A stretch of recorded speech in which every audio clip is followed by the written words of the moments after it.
Well, thank goodness for Scotland Yard and the people of Great Britain, because I feel more protected by them than the agencies here at home.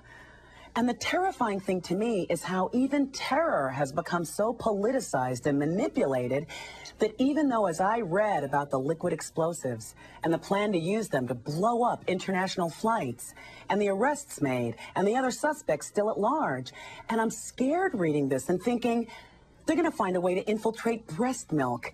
Even after all that, I have to say my next thought was, but is the U.S. playing the threat level card? What's really going on that the administration wants to distract us from? What's being shoved to the back pages so we can all focus on this and be terrified all over again?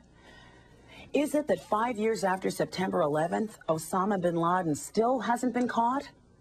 Or should we be terrified and not think about our own Department of Homeland Security?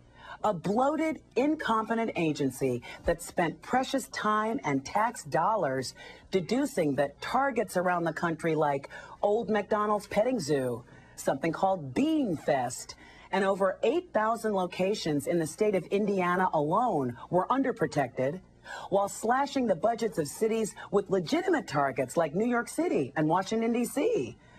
This idiotic agency should be dismantled immediately.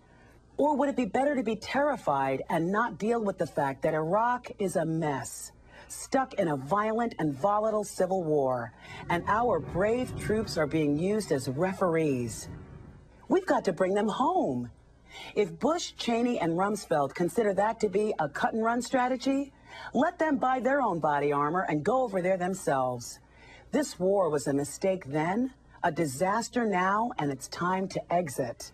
We're living in dangerous times, it's true, but it seems like everything can be used to terrify people and further someone's agenda. And when you're terrified, you can't think straight. It's important to pay attention to the bigger picture.